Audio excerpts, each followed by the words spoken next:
We'll get the starting lineups for the consolation game of the Harry Loyzelle Tournament 2006. And you're going to Sliders in the dark blue uniforms. They'll be introduced first. We'll go to the PA system now to Ken Nelson, the golden voice of Rutland Soccer. As you come out, Mike Rogel, number 11. Number 12, Ryan Gold. Number 13, Brendan Luther. Number 15, Alex Grimes. Number 17, Kyle Wyman. Goalkeeper, Sam Stanner.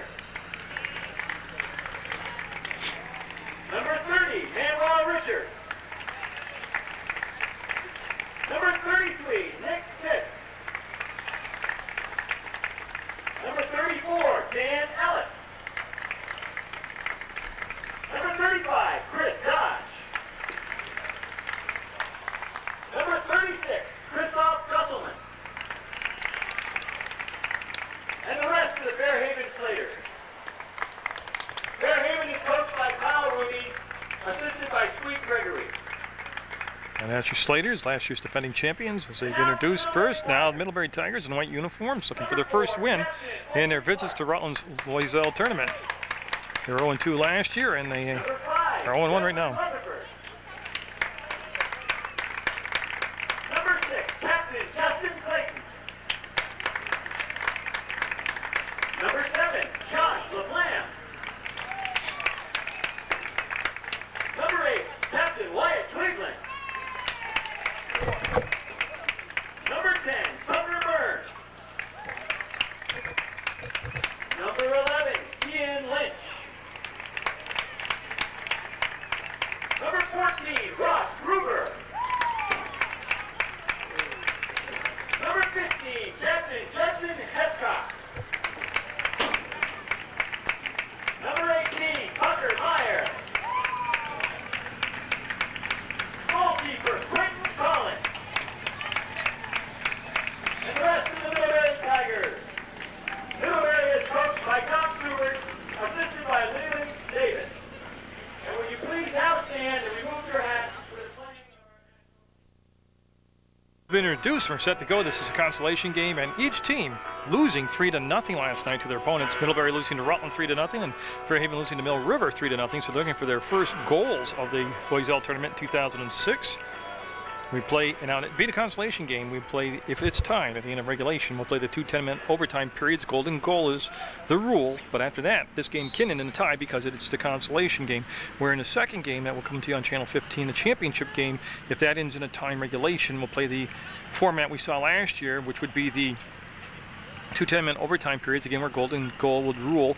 But if it's tied at the end of that, then we would go to the shootout. Even though it would officially go down in the book as a tie, that would determine the shootout, who would get the trophy. So some of the ground rules here laid out to me by Ken Nelson, the one and only, the ultimate PA announcer. Always does a great job building up atmosphere with the introductions of music and makes it up.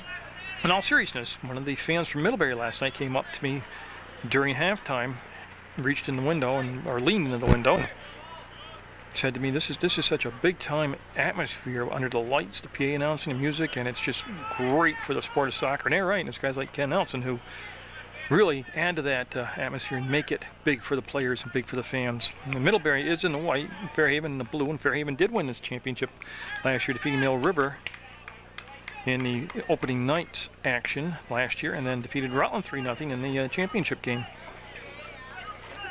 But this year, obviously, since Fairhaven's playing in the consolation game, we will have a new champion this season. It'll be Mill River Rutland in the finals, and we'll have that for you at a later date on Channel 15. And again, you can get the some of the information you need off the website at Channel 15, which is www.PEGTV.com. You can also find the listings for all PEGTV channels, Channel 15, Channel 20, Channel 21, and Sam's Good News. And also, by just watching the bulletin board, Tom Leopold, the program director, scrolls. Oh, great move coming inside by Richard, staying on the ball, got to his teammate, shot up and high and over the crossbar, and a nice rush down the field by Fairhaven in their first initial offensive chance. That's Chris Dodge, number 35, moving down the sideline. And same goalies. That's Quentin Collins right there in net. Tucker Meyer will take the kick for Middlebury. He did this last night, did it very efficiently.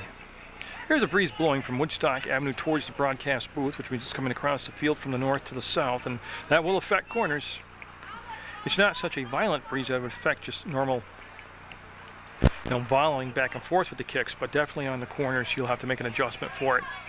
Fairhaven trying to get possession time here, get it in the box. They'll get the angle, far post, somebody get a header on it. Middlebury will scoop it up, and they'll look to out down that far side. It's going to be intercepted right there. Will it be controlled? Yeah, nice circle job of coming back and around. And it's a different player that we didn't have on the roster last night. He's an exchange student who wasn't here last night. I will get the name down. It's kind of a lot of syllables in it, and I'll work on it. And that's going to be, should be a goal kick, I believe, and that's what the call will be. Now, 36 is Christoph Gosselman. And we have a Fairhaven player. Oh, you don't ever see this, but down on the play and going to need some attention. Hopefully when we come back from the fade, we'll have nothing but good news for you.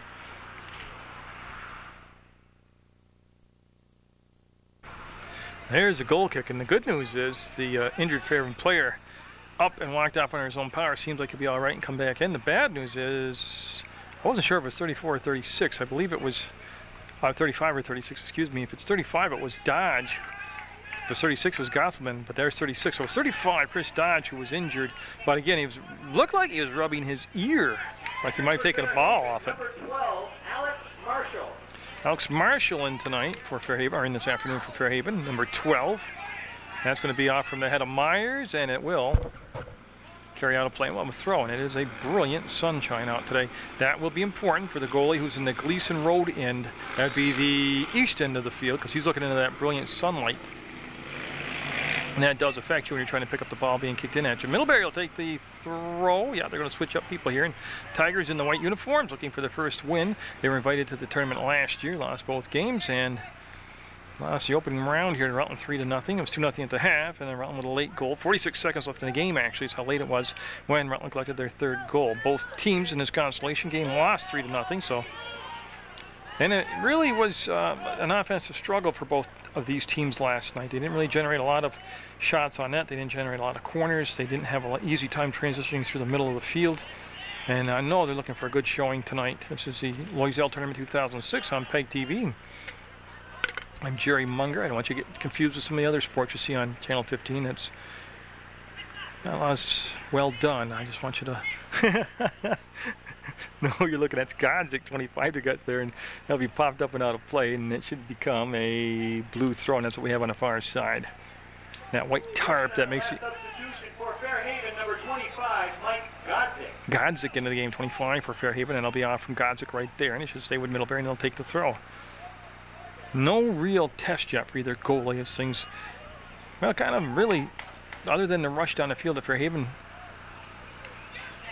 got their first offensive try at it. It's been kind of just a feeling out process, and that's going to be Myers, and he's going to kick the ball out of bounds. It'll be scooped up and quickly put back into play by the Slaters in those blue uniforms, and that'll be Manuel Richards trying to get there, and that ball will be settled on the far side and brought down. Marshall had it, number 12, and stays in play. Hard to see the chalk from up in the press box 400 feet away from that side, but the refs obviously let him play through, and good communications there. As Rogels was involved in the play on that far side, number 11 originally. I just didn't get his number out in time, and Richards will get the ball back to his teammate. And well, a nice job of using his body to pivot up and around, and then the step up, the ball rolling in, nearing the box. The goalie had to use his feet because he was outside the box, couldn't pick it up with his hands, and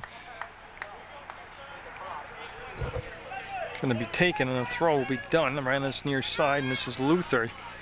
Again, feeling the pressure on him, able to turn away and links up on a nice short pass, sends the ball back through. He's on the side of the box and cleaned up. Good double team right there by Middlebury, because that was looking like it was going to be a problem at first, and it looks like, yes, it will be. And you can see the flag right there. It'll be a Middlebury throw, but you see the flag blowing towards the press box, which again is north to south, and it's just popped up in the air.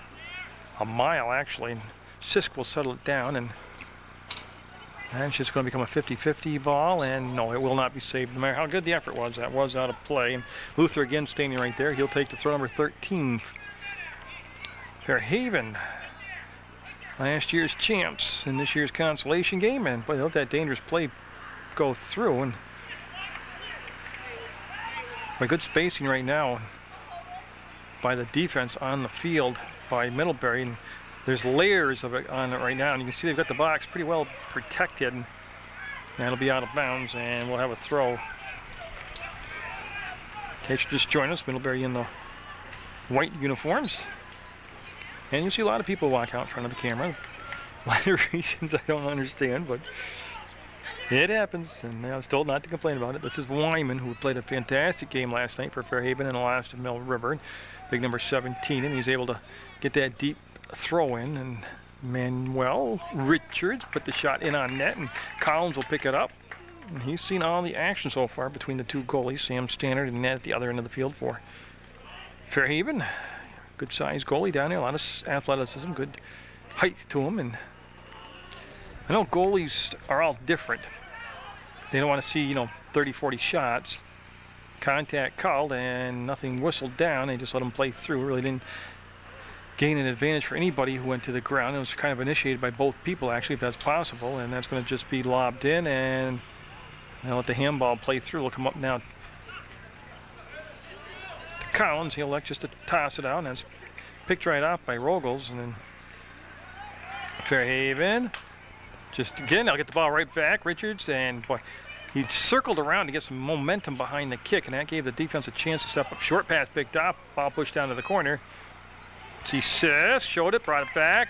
Left foot, pushed down, pass in the box, no good. Came out top, sends back up, and some nice scrambling around here by Fairhaven. And the Blues, again, they didn't generate a shot, but they generated urgency in the box defensively, putting pressure on Middlebury.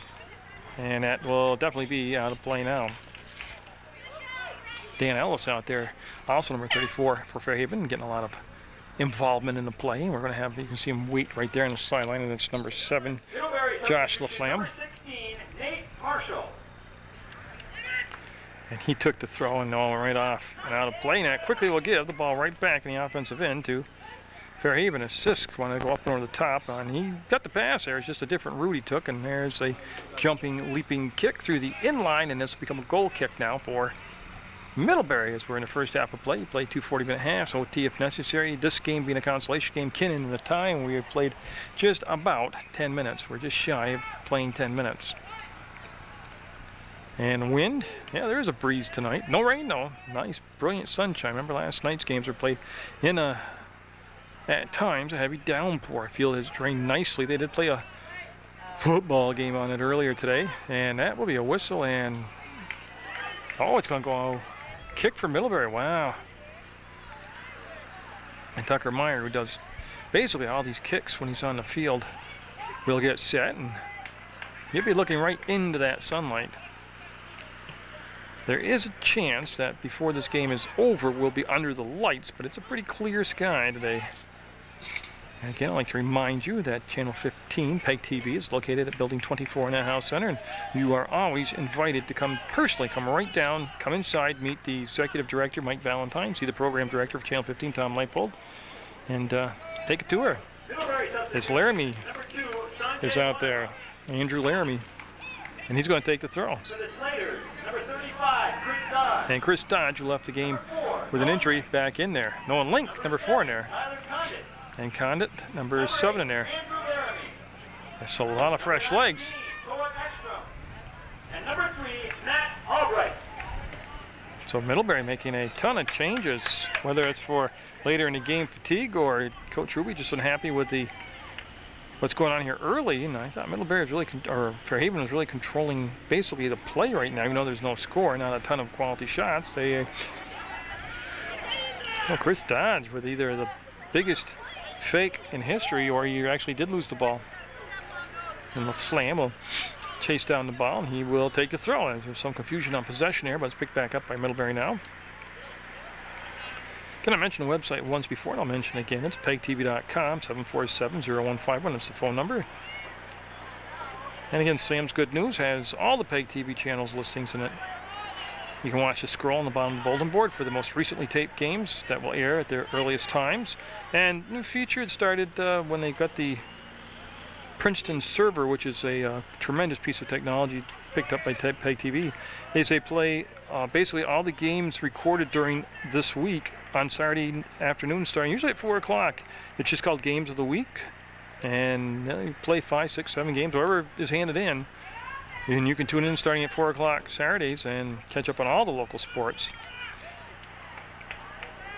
And again, it's not all Munger vision. People sometimes, for some reason, gripe about they like seeing all the sports, but it's a shame that I'm doing it all and I don't really understand the criticism. But hey, you know, you take it with a grain of salt and look at the source. But there are other people doing sports. But so whoever hands in a game is who gets played on Games of the Week. And that's going to be just midfield play right now. Middlebury actually having a lot of problem getting it down into their offensive box area, and that'll slide pass. And Fairhaven, strange early season. They defeated Mill River in a regular season game, and then were pretty much dominated by them last night. There's a whistle, we'll have a kick coming up. And the foul, I believe, was on Dan Ellis, number 34 of Fairhaven, and not sure what the official wants. He's going to want the ball respotted and taken over by Tucker Meyer, and he's got a good foot. Oh, he had the right idea. I was just misplayed on the foot trap, and he knows it. He was behind the defense. It was number 5, Rutherford, and that will turn into a goal kick, and Wyman, number 17, Kyle Wyman, will take it. And last night he was kicking the ball very well. And that's not too shabby right there considering the breeze blowing. Actually, with a roll, he'll get it beyond midfield by 8 yards. And some other stuff happening on public access television to talk about is Laramie will take the throw. He'll get the ball, number 8. So I mentioned before, well, we're getting into fall. We're nearing October. And that, of course, means we start the holiday season, which to me is Halloween, Thanksgiving, Hanukkah, and Christmas. So to start off the live celebrations, it'll be Channel 15 in the studio again with the selection of the Pumpkin Princess and her court.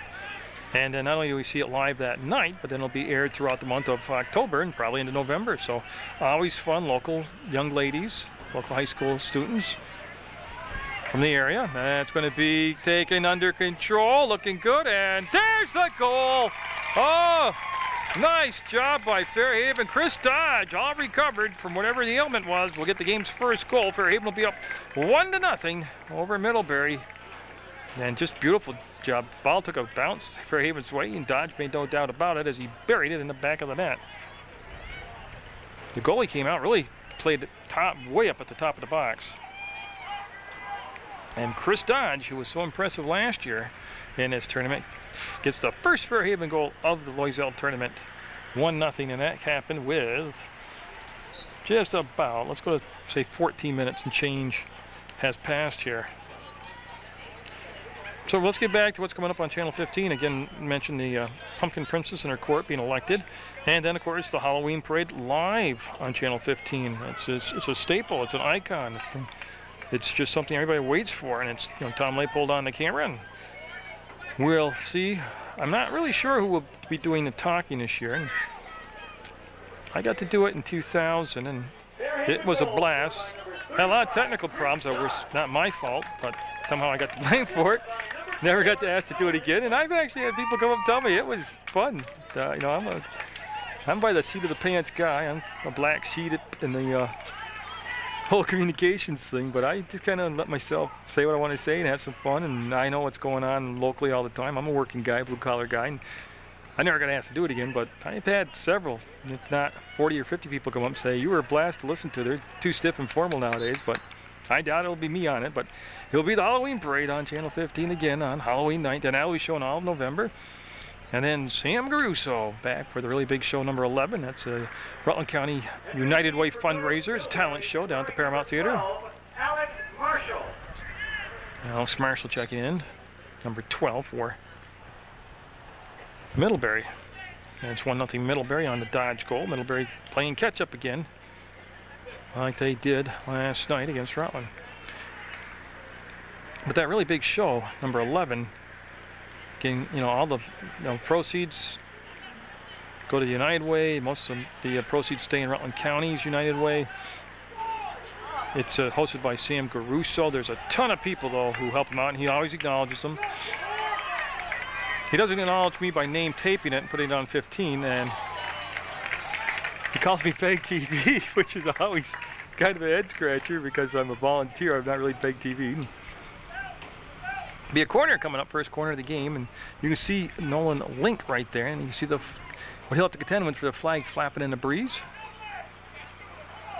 Oh, and that's going to be another corner, so it's rejected out off the Middlebury player in front of the box. But if you cannot make the really big show, say if it's sold out, which is what our goal is, we want to sell it out and raise a lot of money for the United Way, or if you got something going on and you just can't get there, it will be on 15 all in November.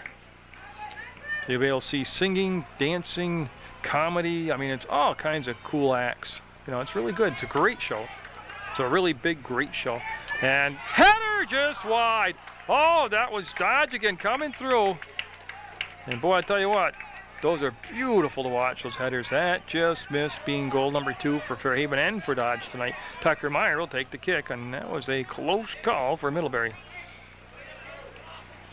They went short, and they did this a lot last night. Really marked long, so they have a little, you know, if the field's overloaded on the right or left side, Wyman got the touch there and drove it back in. And Fairhaven with some space, nice close.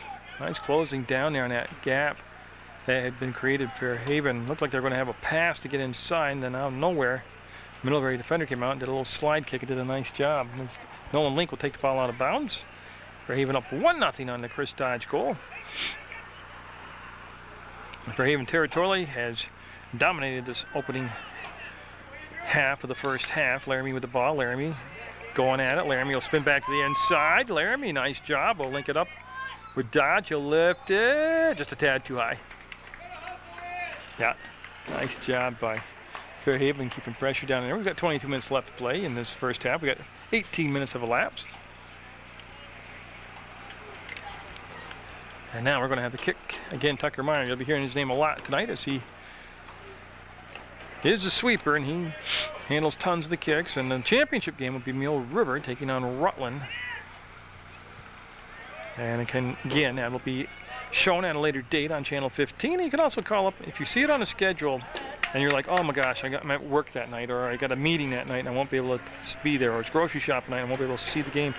Hey, you give Tom a call, Tom Leopold at Channel 15. He'll find a hole in the schedule to plug it in for you. That's, wow. Oh boy, I gotta tell you, that's a head scratcher of a call right there. And Tucker Meyer, these are important to take advantage. Now he's on the offensive side of midfield for Middlebury. I mean, a nice deep kick, run underneath it. Oh, he's got pretty good foot right there. He got it high, took a good Middlebury bounce, well defended. Middlebury was out jumped for the ball right there, and now it'll be settled. And you see Condit, the number 7, was really chasing around and hassling the play for the Slaters. And boy, there's a great burst of speed through midfield by Link. He is extremely fast, and he's doing a nice job of, well, he was, of linking up the fields. And I don't know if I mentioned it, but Matt Albright is also out there, number 3 for Fairhaven, and that will make the pass up. They'll connect it up to Condit. And then his through ball, or actually came on this lateral pass, was ankled out of bounds and should be a throw for Middlebury, and that's what we're going to have right now.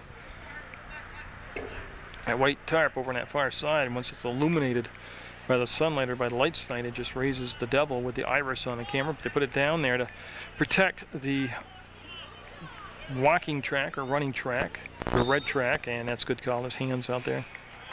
Now it'll be Fairhaven's Wyman, number 17, taking a kick, Kyle Wyman. But it's for the protection of those cleats on that track surface.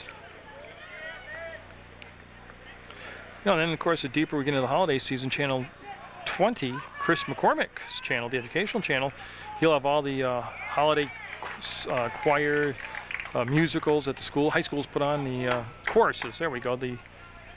All the grade schools, middle schools, high schools put on their Christmas pageants and their holiday pageants. Gotta be careful. I gotta say holiday nowadays. Everybody's so touchy in the culture today.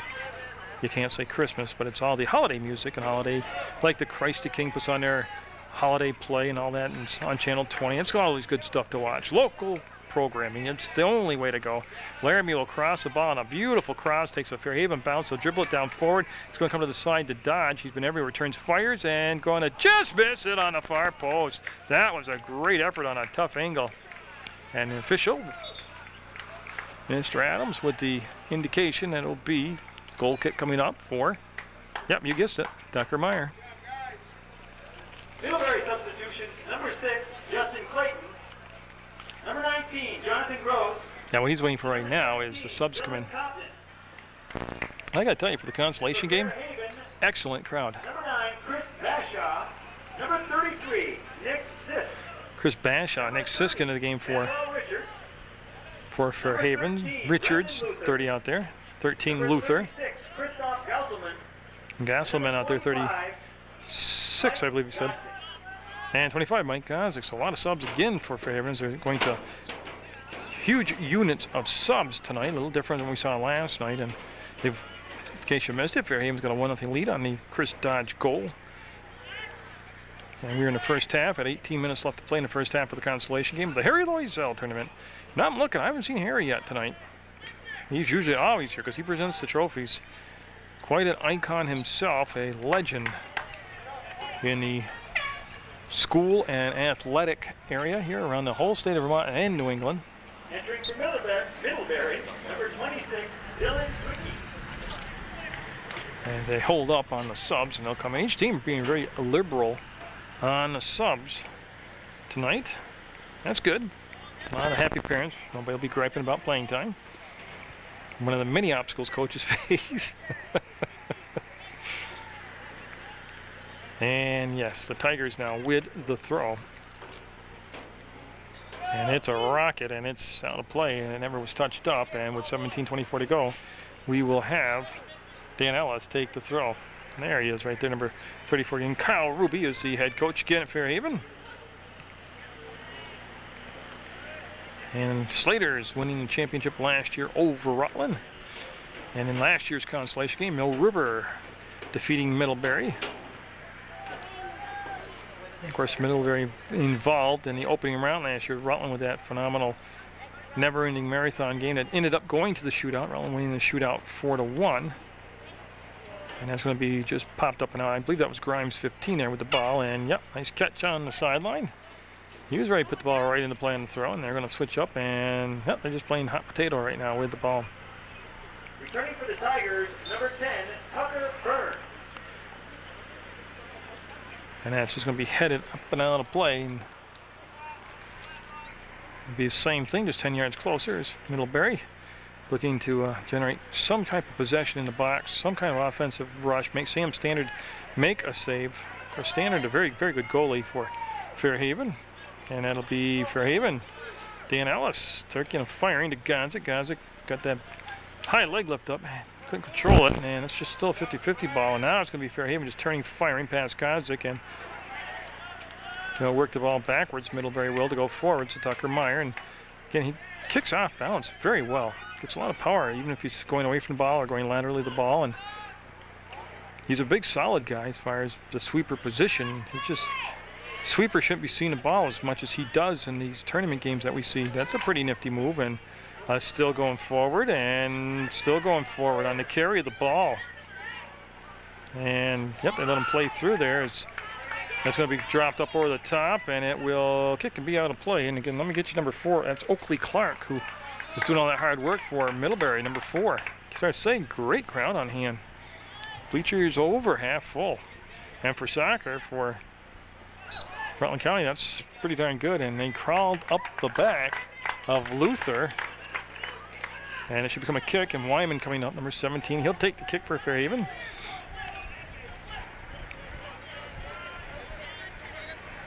I invite you to my show. It's been on over a decade for Channel 15. It's called Sports Beat. See everything show. And yes, it has sports in it. It's going to be caught. And pressure coming in from Richards, but the catch by Collins, and he'll take the punt.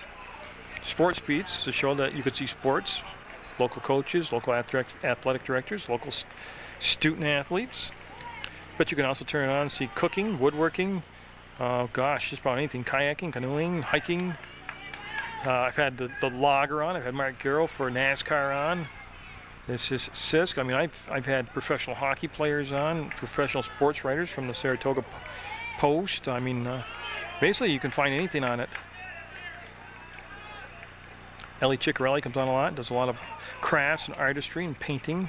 And this is looking good. Sisk still had to take it off his foot. We'll go to the far side. But Sports Beats on Mondays at 4:30, Tuesdays at 5:30, and Thursday nights, it's been a heavy hitter. It goes up against all the number-rated shows Thursday nights at 9 p.m. I've had to contend with the Seinfelds, who was on it at 9 o'clock on Thursday night. I've had to contend with Friends, We had a 10-year run Thursday night at 9 o'clock. CSI Thursday nights at 9 o'clock. So I go up against, they don't admit it, but they put their longest running #1 show on against the big competition on PEGTV, and that's where I'm stuck Thursday night at 9. That's my prime time spot. I'm full of it tonight, huh? And there's the step up and drive, and the ball volleyed around, and Fairhaven will gather it up now. And nice job. Once they saw they were going to have possession, everybody kind of spread to the right spacing on the field, and that's going to be played through, and Fairhaven went up and over the top on an original header, and that will kick and be out of play, and it's just going to be a matter of Dan Ellis coming to get the ball with 13:06 to go in the first half of play. Fairhaven with that 1-goal lead, 1-0, 1-0, I guess is the correct soccer speak. Got the new Rutland field hockey coach coming up on Sports Beat, so the community can kind of get to know her. Allison Strazero. And we have more field, I have more field hockey action coming up for you. And Standard finally getting a touch of the ball. Took a little nap back there and came out. And his first punt's a low line drive kick, and I know he's got better foot than that. He just kind of nonchalanted it. Probably had sleepy seeds in his eyes from hanging out with no action back there, but and again, they're trying to carry the ball. They'll get it past Ellis. Good defensive help by Wyman, and Wyman trying to take the pass angle away. Well, great speed for a big guy. Great agility. See him get back and just kind of blow the whole thing up. It's going to be taken by Fairhaven. They'll just gently pass it. Well, they had a little help off the foot of the Middlebury player, but now they got some turf to work with, and here comes the dribbles. Gauselman coming down. I tell you what, he really controlled the ball beautifully. Gets it to Richards. Richards kind of dancing with it. Wants to play a little give and go. Did it nicely, and his return pass cleaned up by Tucker Meyer. And boy, that's just what you want your defender back there to do. Tucker Meyer blew the play up on what was turning into a nice rush. And Bowles, number 12, well, he's staying with it. He's riding it like a cowboy. Nice job of staying with it. Then over the top. And Gazik wanted to come back to the inside with the kick. Sent it off from a Middlebury Tiger, and it's going to be a throw coming up for Fairhaven as the Slaters want to go into the box. Wasn't there. They go short with the throw, and that's going to be corner kick. As Brendan Luther in good position. Godzik will mark the ball. He'll serve it up, and it's from this near side of the box. The corner coming up for Fairhaven. And they have completely outshot, out-cornered, out-possessed. And out 50-50 Middlebury for the ball from this point, and that is going to be, oh boy, that was almost one of those freaky goals. So on the corners tonight, Fairhaven's been very successful. Even that one right there, it was just a good opportunity. They almost cashed in on it. At least they generated a shot on net off from it. As we're nearing the 10-minute mark left to play in the first half. For Middlebury, number 7, Josh LaClamp. Number 11, Ian Lynch.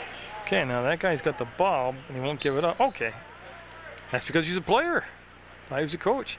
Wow, that sure looked like a handball, and they let him play through that. And we've had a ton of whistles tonight. It's getting a little more flow into the game now than we had in the first 10 minutes. And that's going to be from the 40 and headed in deeper at about 10 yards, and then just driven right through. And boy, Gosman. Pretty impressive eye-foot coordination right there, man. Able to reach up and pick that fastball out of the about foot off the ground. Again, Fairhaven working in a little bit longer passes to this point on the field. Gauselman with a nice layout, and Tucker Meyer, boy, just doing a good job back there for Middlebury. Again, he's seeing way too much action because Middlebury just can't generate an offensive attack or possession-wise. That's Richards. Richards stepping in with the pressure, and that's going to be out of play. Number 9 in there for Fairhaven. I missed that. That's Bashaw. I'm not sure when he came in, but he's out there right now. And he was part of that play, and that's going to take a bounce. And you know what I'll do too, before, either at the end of this half or before the start of the second half, I'll read the entire Fairhaven roster to you because they are in the viewing area. And the only reason I don't do Middlebury's is because they're not in our viewing area. And It's going to be Sisk racing to the corner. Sisk getting the corner, wants to come around with the cross. And, boy, I don't know if he didn't lift it or he thought somebody's coming in on a trail, but he kind of went really soft on the pass. Tucker Meyer will pick it up, and that'll go off about 4 different people, take a bounce, and there's Grimes with the step up. And Grimes, now I see him trying to get back into position, and did a nice job of taking away the pass. Now he through the middle of the field, and now Middlebury will settle it down. And, boy, everybody got to that at the same time. As Luther bodied it down, settled it down, and going to be a call. Which way is it going to go? As Bashai was over there. And by the reaction, looks like Tigers will have the ball with 8:29 to go in the first half of play. That should be a kick, yeah. So Tucker Meyer's telling him, he's saying, listen to me, big guy. It's a kick.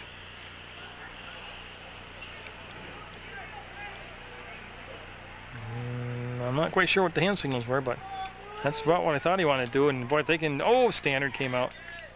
Looked like they were going to try to get that long ball in there, and Standard came out and just right there reacted, got aggressive, took the ball away.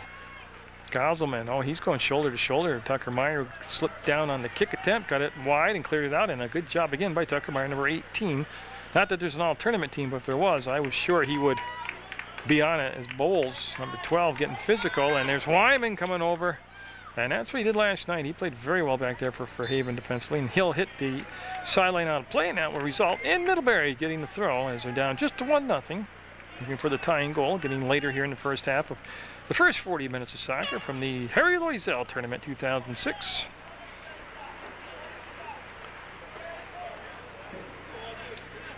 Entering for the Slaters, number 7, Tyler Condit. Number 11, and it looks like Grimes 15 with the ball over there, taking the throw. They get on that far side of the field. It's tough for an old guy like me to see. Number 4, Nolan Link. There's Link, number 4, and Pete Lane. Albright out there also, and that's going to be from the foot, I believe. Middlebury. I'm looking for who's coming over to get the ball, and it will be Middlebury coming over to take the throw. See, they're down at the was it about 25 yards out. They need to take advantage of getting the ball here and then finishing it off as far as getting it into the box, and then worry about finishing it off and getting into the goal. But they just really have had an awful time sustaining possession. Right there's a good point. Taking an air start through ball. They're racing for it. Tucker Meyer will go back to his goalie, and Collins will just boot it up and out. Good communications right there between the sweeper and the goalie. It's critical when you are the sweeper kicking the ball to your goalie towards your net that you both know what's going on. And that'll go out of play. Ellis, who's handled a lot of the throws on this near side, will take it again for Fairhaven as the Slaters enjoying that 1-0 lead. That's Condit turns, and it was met abruptly. And yeah, they've got to call that. Yeah. Oh no, looks like an ankle. No, he's going to get up and try to walk it off because they need Wyman out there. Tell you, that's a great recovery. Grabbed the ankle, rolled up, and walked it off. More mad at it himself than anything than being hurt. With 6 minutes to go, Tucker Meyer will get a kick just about close enough to midfield for me. And oh, just when I thought he was going to be okay, he collapsed back down, and now he has to. Yeah, they stopped playing. See Brian Hickey trying to get him to wait a second. Yeah, so now he has to come off the field because they stopped playing. It's probably not a bad idea just to take a look at it or ice it or to wrap it. So Luther coming in now, number 13 for Fairhaven. You see the shadows behind. Told you the sun was in his eyes behind Meyer. As Meyer will low line drive it, and that's going to be 50-50 ball. A lot of contact, no whistle, and boy, that was a dangerous play not whistled on right there. Condit hits the deck, and Middlebury seems to take advantage now of Wyman being out there. He's the glue that holds the defense together back there, and he's on the sideline with a limp right now. And Fairhaven not having to worry about defense right now as they're dribbling the ball up on the carry. They'll drop it down to that vacated corner. There's Link, who is just extremely fast, and he will force the defense to kick the ball out of play. Pete Lane out there, number 23 for Fairhaven. And there, I couldn't find the throw in. Imagine that. Settled, 50-50, push forward, and still just nobody possessing it right now. It's just a 50-50 ball. There's Lane, and Lane, he'll go in now and attack, seems to keep his spacing. He'll work it hard to the outside and go off from lane. We'll have a Middlebury throw after all that. So the Tigers would love to get a late score here with 4:53 to go in the first half of play on PEGTV Channel 15. Ellis went up and over, and Tucker Meyer backing up will lift the ball, and he'll get it there. It took a funny route. And boy, again, great play. Good speed by Fairhaven. You can just see Fairhaven right now with the team speed. It's got to be in Fairhaven's advantage just clearly. Now come right back out into the play to Condit, and he'll sidestep the defender, try to work it back to the inside, gets the rebound, come right back to his foot, and there he goes. He'll pass it to the far side where it's open, and there's the inside maneuver. And Link right there is trying to take it off the trap inside. That shot's going to be over the top of the net now. Out of bounds. We'll have a goal kick coming up for Fairhaven. Now this happening now with 4 minutes even to go in the first half of play. Number 5, returning for Middlebury. Wyman's still on the sideline for the Slaters. Got the goal just about a third of the way through the first half from Chris Dodge. And Bowles right there running right along, trying to get in front, and it must have gotten out of play. And it did, went to Fairhaven, and that's going to be popped up. And you can see Meyer. Another thing about Tucker Meyer, see how calm he was? He didn't panic and misplay the ball. He let it come down, settled it, kicked it wide, goes out of bounds. And Middlebury will take the throw off the far side. And that's going to come right back to Link. And Link looked to the inside, faked out the defender, worked the ball to the outside, kept it on his foot as he's able to toe the ball, bring it up, and boy, he's getting near that inline. He wants to reverse. He's trying to find a little angle, and boy, is this going to be a corner? I believe, yes, it is. It's going to become another corner for Fairhaven, and they, like I said, they've been executing pretty darn well on these corners. It looks like Link's going to serve it up, actually, so Fairhaven would love to go in there with a late second goal here, late in the first half, and that's going to be directed right in on Collins. Quentin Collins will make the catch. And instead of the kick, he elected to take the throw out, and Middlebury still only down to 1 goal, considering how much more aggressive Fairhaven has been, and statistically Fairhaven dominating each category. Albright put pressure on the ball, and he kicked it up and over the top, and here comes the settle. Good defensive position, good help on the inside. There's the cross coming over, and oh, tremendous effort to try to get the header. Great effort. You don't get much more effort than that, my friend. That was Jonathan Groves. Tell you, if he would have got that scored, I'd probably have fallen out of the window here in the press box just by hollering goal. That would have been awesome. Number 4, Oakley Clark, and number 14. And with 1:49 to go, Stannard will take a goal kick, a very rare thing here in the first half for the Fairhaven goalie. And he'll get it up off the ground, and with a little help from a header, get it just shy of midfield. And there, they'll settle it down now. And you can see the way they get weak side help in there on defense from backside help and for Fairhaven, and it helps control the game as far as being able to take control of it. And it's going to be just win it out, kick it out. Now I'll give your teammates a chance to get down and mark up now as Middlebury, with 1:13 to go in the first half, has possession. Again, 1 goal would make a huge difference here going into halftime for Middlebury. And did it go off from Grimes? Yes, went off from Grimes 15. Came out very aggressively to challenge the ball. There's the give back, and boy, they waited to come and contest, and it's still a live ball, and 2 Tigers, and there's the, no, never got in, can't count that as a shot. I think if Middlebury would have communicated between their 2 players right there, they could have gotten a better shot. But they were basically competing against each other, and so inside that minute mark, Middlebury got it deep inside the box, but really did not generate a dangerous attempt. That's headed down in there as Dodge, and again you can see Meyer, that's a live ball, and oh boy, did his arms just grow long enough to grab that. As Tucker Meyer talked to his goalie, he headed it to him, and then it was misplayed by Collins, but he was able to get it before Dodge could jump on it. And we are down to 18 seconds and counting here in the first half of play in the consolation game at the Harry Loyzelle tournament. Grimes, he'll turn and send it up the middle of the field to Condit. Condit will kick it up and out, and that's going to be the first half of play. It'll be 1-0 Fairhaven with the lead over Middlebury at the half in the consolation game of the Loyzelle tournament. See Fairhaven kind of hanging out down in the east end zone here, and this will be a good chance to look at them and give you their roster for the 2006 season, as they've made it for the second time this season on the Munger Vision.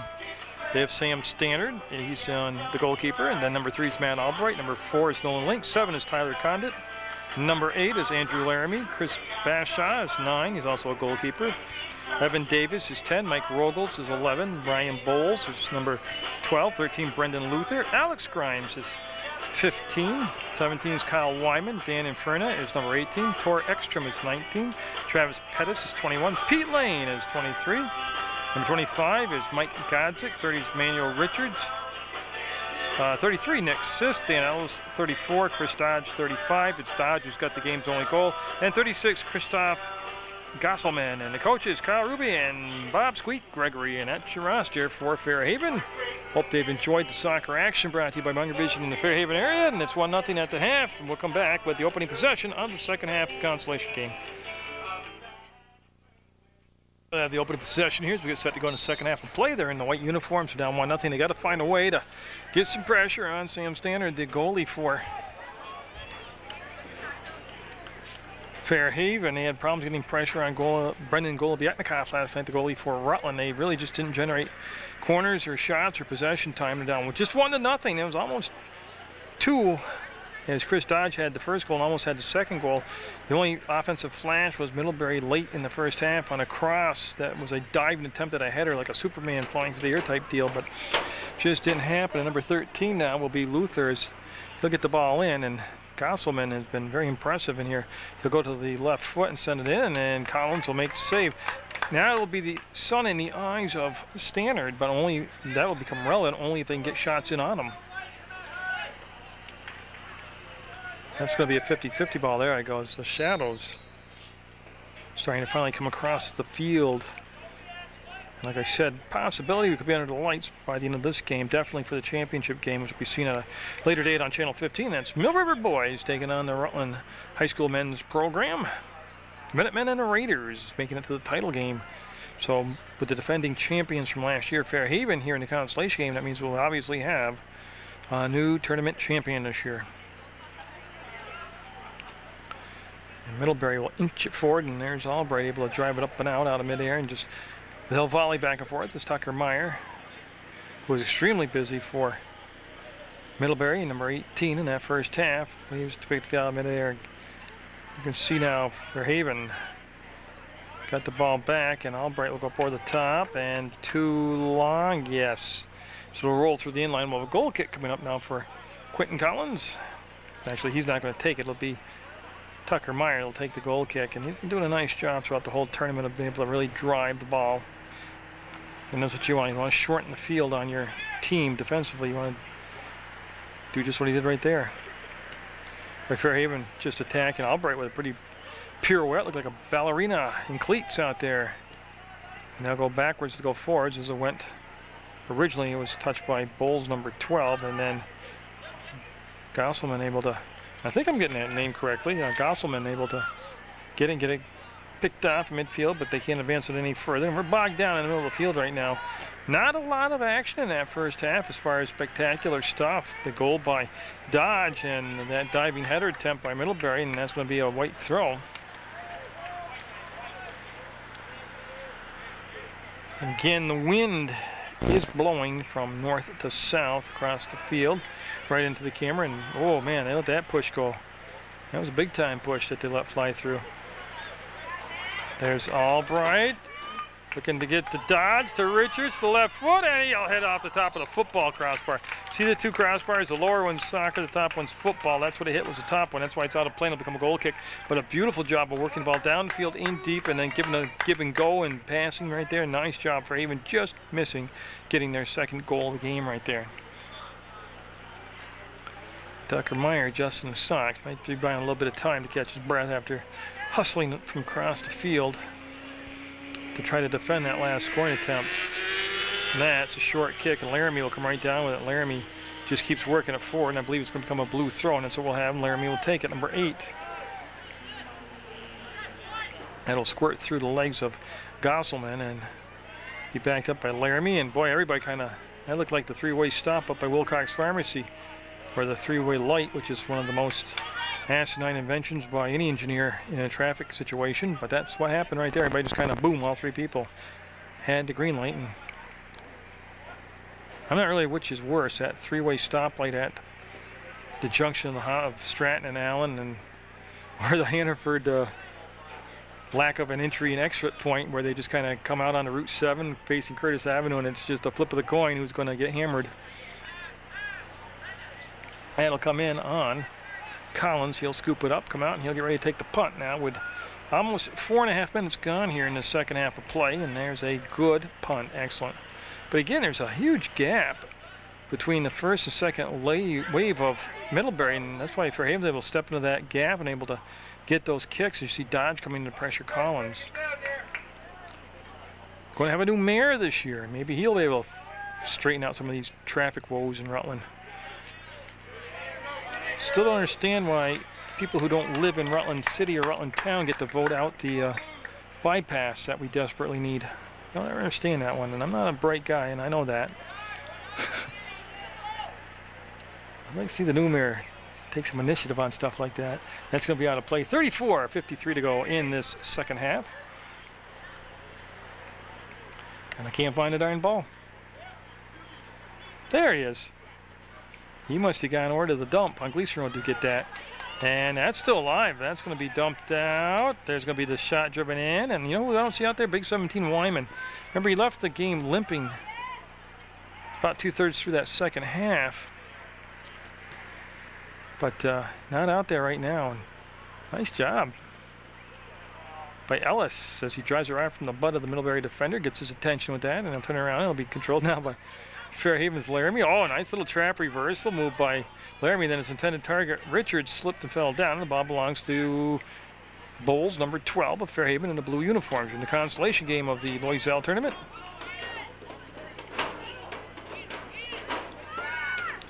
And Laramie hooked it. He was trying to get it more toward the middle of the field, but kind of hooked it, and it'll become a goal kick for Tucker Meyer. The second game on Channel 15 at a later time will be Rutland Mill River for the title. And on my own personal schedule, I got a lot of Mill River girls soccer coming up. Randy Chadburn got another tough team down there at Mill River. They're undefeated at the time of this broadcast, and they played some good teams, and I'm not sure the call must have been a handball. Got some more Rutland girls soccer, Rutland boys soccer, and field hockey action coming up for you on Munger Vision. You say, Jer, what about the football? Well, a lot of dirty politics involved there, and I've been, for a lot of different reasons, none of them right, been shut out of football coverage, even though I did it for a decade plus. You wouldn't believe the politics behind community television, volunteer services. That's a whole nother show, I guess we could carry on about that. Tucker Meyer and Dodge getting flipped around, and Tucker Meyer will bring it wide, lay a nice soft little pass. Dodge will close the gap, put pressure on the kick, and they'll roll up to midfield, and it'll be settled down by Grimes, number 15. Grimes will set the ball forward for Gosselman, and he will drive it up for Richards, just a step late getting there, and that ball will be dumped back out toward the midfield area, and just, again, volleyed back up on a 10-yard pass, and it's going to be Middlebury now. Again, they're just having so much trouble getting it over midfield into the box and set up some type of possession to get a corner or to get a deep lob or even a shot on net of any nature. I tell you, he's doing a lot of dribbling and possessing, but he's going lateral. He's going across the field, not north-south, down toward the goal.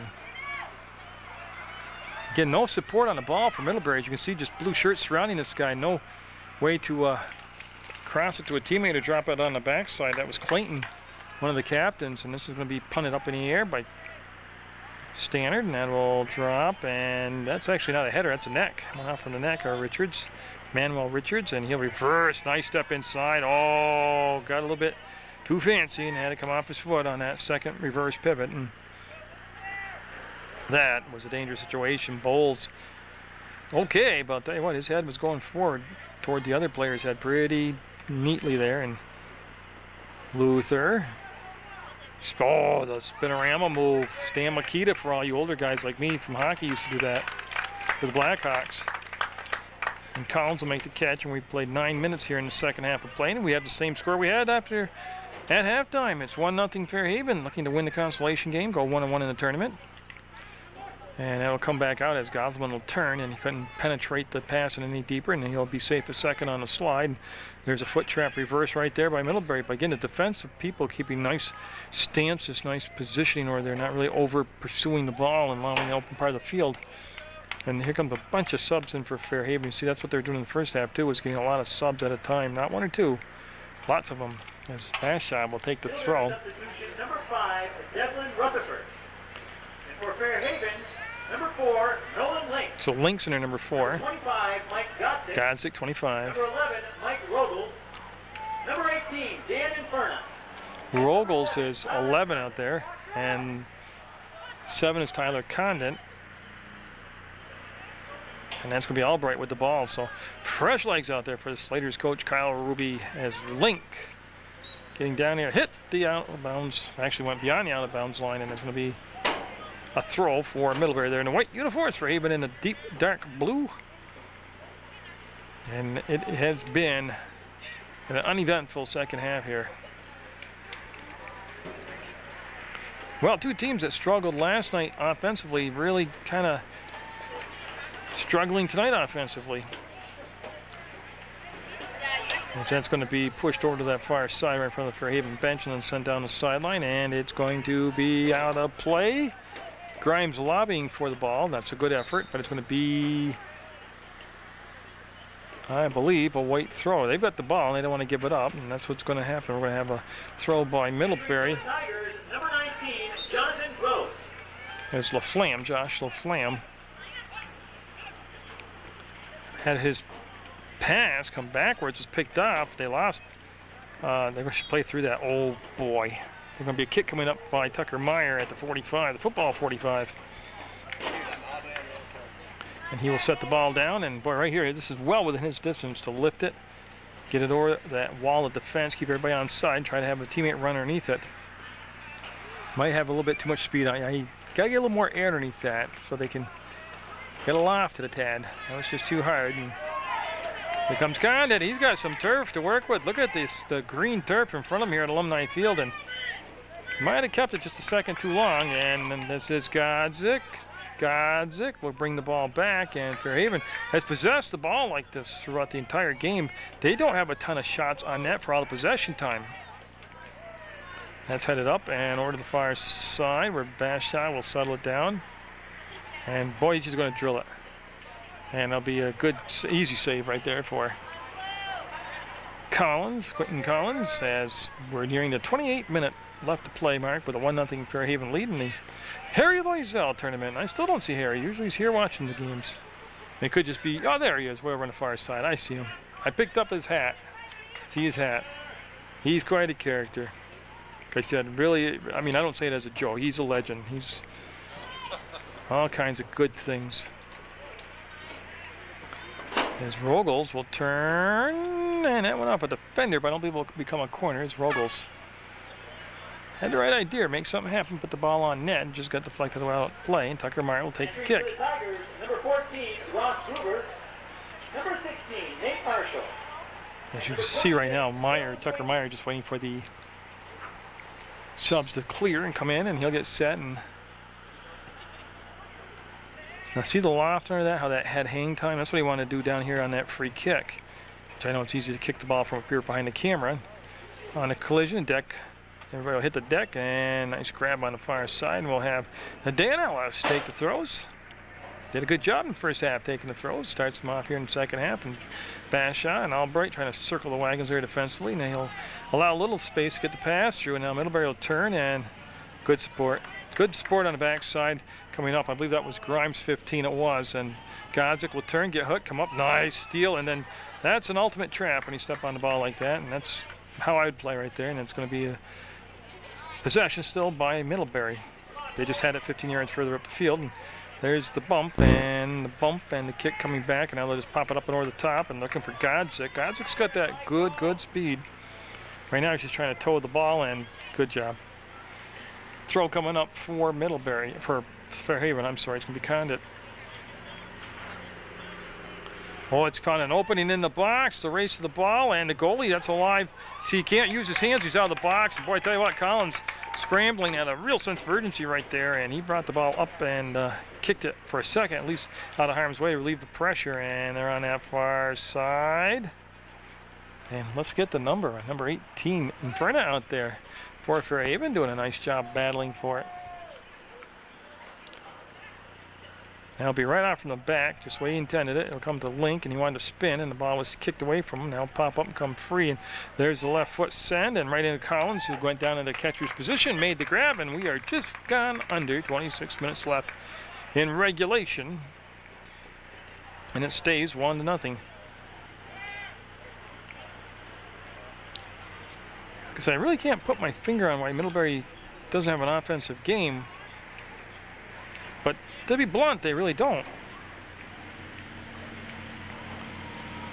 They do a lot of going backwards to go forwards, which I don't think is cool, but should be Bashaw looking for the ball. Yeah, in the blue, number 9, and he'll take the throw for the Slaters, looking to get a win here in the Loyzelle tournament. Oh, there's a drilled shot coming in, and Collins will make the save, and Godzik was on the edge of the box in case there was a bobble. What you want to do, make sure you crash the net, just like you do in a ice hockey, sending people in on the shots to follow it up.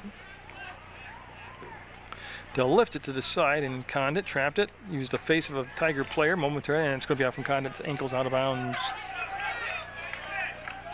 So we'll have the throw take place right in front of the bleachers here, which are very full. This is good for soccer. Alex Marshall, number 12, returning to the Tigers. And that throw was a little soft, that allowed the pick. And Rogel's almost able to take it up and gone with it. Had it to Albright, and now it'll come back, and Rogels will turn, and looking for that middle pass to Link, and nope, Tucker Meyer said, oh, none of that. He came up and just dropped the ball right back down over the midfield. That's up over the top. Let's see if they can make something happen now with it. So Inferno will square, and not square enough. We'll go through the in line, and we will have a goal kick with 24 minutes to go in the second half by who else? Tucker Meyer, number 18 out there for Middlebury, who is down 1-0 to Fairhaven. The goal coming in the first half of play by the Slaters, Chris Dodge. I haven't really called Dodge's number here a lot in the second half. Haven't seen Wyman come back since the ankle injury in the first half. These are all Fairhaven I'm talking about. Wyman, that's Grimes to turn, and that will make it out of bounds, and we'll have a throw, and Grimes wants the ball, and he'll get it, and he'll get things going pretty quick. Like I said, Fairhaven is in Channel 15's viewing area, whereas Middlebury is not. That's why I'm really concentrating more on the Fairhaven names and stuff like that, because unfortunately, Middlebury doesn't know what they're missing. They won't get to watch this broadcast. A lot of bumping and grinding going on over there. No whistle, doesn't play up and through, and it has been a pretty whistle-free second half compared to the first half. Actually, compared to any soccer game. When a game of soccer is played correctly, it's a beautiful thing to watch, but it's also pretty whistle-free. And they'll set it down, and yeah, now we'll have the throw taken, and that's going to be number 12, Bowles. He'll get his momentum going forward and go to the short pass to Albright. He'll go back to Bowles. He'll just set it up to the middle of the field, and nothing there but White, and they'll go off the head of the Tiger player, and they'll link up, and again, they'll work it sideways. They do a lot of sideways stuff. They don't come north-south a lot, and that ball will roll down to the far side. Ellis in good position defensively, got a toe on it, and it's going to stay White? Yes. It was pretty close, I think, to having, well, he's going to be coming out of the game. We'll have a different throw now for Middlebury with 22 minutes to go. 18 minutes gone here in the first half, second half. That was number 11, Lynch, that came in, and boy, if he could have squared around. See, if they would have had support on the ball, they would have been able to drill a shot, but that ball rolled 10 yards freely before there was any white shirt in the air, and Godzik now with the ball will step in and drive it up and out, and we'll dump it right back down inside. That's good job with good balance. Got the ball on his foot, got one more defender to get around, hits the deck, and they're going to have a kick coming up. Now, this is where Middlebury, they've got to take advantage and have the right kick here, because they're not getting a lot of chances. You know how many more of these you're going to get. This is coming from inside the 25-yard line. Yeah, Brian Hickey says right here, buddy. Now, you can go right at the net, or you can have some play set up. Might not even be Tucker Meyer. You might fake the kick and have 14 coming behind on the trail. Like that. And there you go, 1-1. They did take advantage of it. The Tigers tie it up at 1-all. On what I believe is going to be only their second shot of the night. That's Ross Gruber who will get the unassisted goal. Goal scored by number 14, Ross Gruber. That was a nifty play. I see Kirk Abrahamson from Rutland run that play a lot, where you'll have 3 people, and you know who's actually going to kick the ball. They all run at it, jump over it, kick it, touch it, whatever, but fool you. And they fooled Standard. It was a nice hard shot on the just about a foot above Standard's head, and it's going to be 1-1 now. And with 21 minutes to go, now I got to start worrying about that dirty O word, overtime. And that'll be off Laramie out of bounds. Let's see if this puts a little new life into the step of Middlebury here. They can get a sustained attack going. And now take a Tiger bounce. It'll be bodied down. They'll bring it to the inside. That's missed kick. They'll give Tigers back to possession. They'll work it at the 20. They'll work it wide to take the bump, and coming up through will be Bowles, and he will lift it with the left foot, and it's too lifted. It'll be up and out of play. We'll have a white throw. Well, I'll tell you what, if it didn't energize the Tigers on the field, it certainly energized their fan base here as they were kind of just lulling along. Ellis trying to get in position, did. Soft pass back up, looking to get it to his teammate, Laramie. Laramie with it, he'll go back, retrieve it at the 20-yard line, and 30-yard line, excuse me, and there they go. They got some room to work with. There's a pass on the wing, and for Haven, who had a goal back in the first half, surrenders one here in the second half. We're tied at 1, and oh, that went off. That's a tough goal if it goes in. Nope. You could see what happened. Yeah, he's asking to come out. Laramie, unfortunately, got the ball kicked in an area that's extremely sensitive to a man, and he'll be okay. I'll tell you what, though, that does take your breath away and make your eyes water up. Cup or no cup, you get the cup driven into you with the ball, and that's the reaction you get. So coach will come out, and we'll come back with a 1-1 game at the midway point, 20 minutes to go in the second half. It's up and okay. Well, it's easy for me to say, I know, but he'll be okay. He might walk a little funny tonight, but he'll be all right tomorrow. And that results in a corner. As it went out from the Fairhaven player out of through the inline, and we'll have a Middlebury substitution, number 7. No, we'll have a Fairhaven corner. I'm sorry, Fairhaven corner. And for Fairhaven, number 11, Mike Rogels is going to take the kick, and this is huge at 20 minutes to go in a 1-1 game. Now, we talked about Middlebury capitalizing on their kicks. Right now, this is Fairhaven's got to capitalize on it. He'll serve it up. That's a pretty good spot. There's the header just wide. Oh, that was served up pretty nicely. I believe it was Richards who got down there and got the header on it as he went flying through the air like Superman. And you know, I didn't go on net, but it was just about everything you wanted. The right space, height, the unmarked player coming in with the header. Dylan Compton enters for the Tigers. And that ankle injury to Wyman must be more severe than originally thought, because he has not returned to the game. And we've got a little pushing going on, and it's going to be a kick coming up now. It's number 19 called for. It's Ekstrom. And no, actually, he was the pushee, not the pusher. So that'll be Fairhaven coming up with the all-important kick. They're setting it down at the football 30. Again, well within range of setting the ball up with some air underneath it, letting your teammates run underneath it and try to generate a shot. And again, in a tight game where offense has not been featured, these are big moments. And Albright getting too hard. Yeah, well, I tell you what, Chris Dodge. Oh, the whistle blew prematurely. Oh, Richards thought. Yeah. And the goalie, I was quick on the call too, and the goalie injured Collins, looks to be hurt.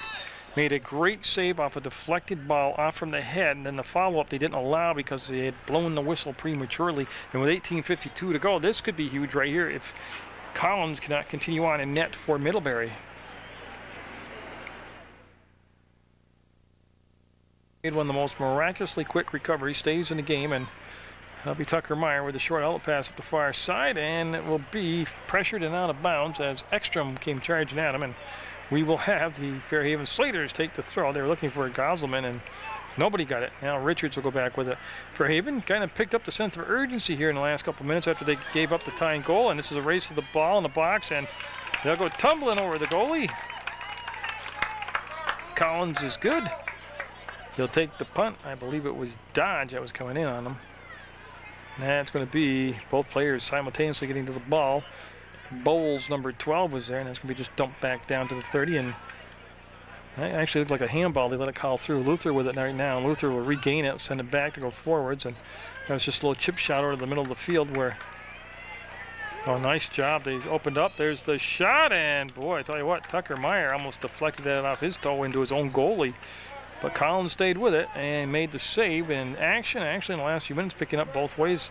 A lot more intensity now. We got a 1-1 game. We were kind of just lulling our way along the first 68 minutes. And that should be a Fairhaven throw. So we're at 17.5 minutes to go, and that's Luther. Gouselman, he lost his balance, went backwards, and that ball overshot him, and now will be sent back in, and Collins will make the save with Ekstrom right there, looking down at him.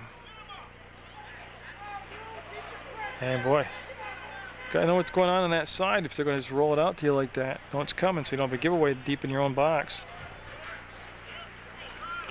Luther will settle it down and send it through the middle. Maybe a little too much juice on it, yeah. And we'll have a goal kick for Middlebury. Middlebury substitution number 8. And all this happening under 17 minutes now to go in regulation, 1-1. And Tucker Meyer again with a nice kick to the 40-yard line on the bounce to the 45, and the Middlebury going forward. That stays in play, and oh, nice job coming up over the top by Bowles, and they got to keep going forward. It's Luther, and I'm not really sure. No whistle. It's going to be a blue throw. Okay, and Luther will get it up and in. And Bowles will send it right through the inline, and it'll just become an easy possession now for Middlebury on the goal kick. First half goal belonging to Chris Dodge of Fairhaven, and the second half goal was Middlebury's Ross Gruber. They got it, so that's been it for the scoring. Well, they've been very evenly matched in the second half. The first half, I think, territorially and just possession and where you are in the field geographically and all that good stuff was definitely Fairhaven. They had more corners, more shots, but Middlebury's done a better job here in the second half. It took them a while. They weren't really setting the world on fire until just before their goal. Now they've really kind of, all that sense of urgency's kind of kicked in for them here. As I believe that was Rogel's number 11, and it was for Middlebury. They had it, and he had it again. He's going to go back over the top. Tucker Meyer will body it down, try to dribble up and out. Getting back into position, made the steal off from Richards. See how strong he is? He can take all this bumping and just stay right up on his feet and keep things going forward. And we're going to be Rogel's, and he'll just lay it out and wait for Richards to make the touch. He wanted to come back on his side to Glosselman, and they couldn't get it to him, and that's going to hit and going to be outplay. Yeah, kind of waiting for the official there to tell me that, and he did. We'll have a Fairhaven throw right down here in front of the bleacher section, which, again, great crowd support for the Loyzelle tournament. They're looking for a go-ahead goal here, either team is. And they'll bust through, and the Fairhaven player takes a tumble. That's Albright, but able to roll back up to his feet. And that's using your head. That was a hard one. And that's going to be a deep drop in, and that's going to stay in play. And this has got a chance now. Tucker Meyer going to make the foot trap, and there he goes. That's the safer play.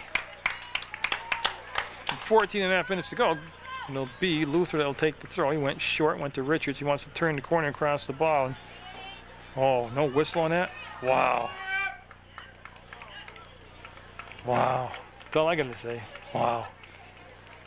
Going to still belong to Fairhaven. They just got to head on out. There they go to get it. I'm trying to lob it deep into the box, and it's going to sit there, and it's open, and they just couldn't get the foot on it. It's pooched up and out and settled down by Rogels. He will send it across the field. Actually, it was deflected. He was trying to drive it more up the center, and Albright is kind of misfired on that one, and Fairhaven will back it up and settle it down. They're trying to bring it up and around. That's Rogels. I'm sorry, I had the wrong guy before. 11 is Rogels, 12 is Bowles. That's going to become a corner, and that's going to be costly. Or it could become costly. There was really more time to turn and kick it out through the sideline where it become a throw instead of through the inline where it's going to become a corner.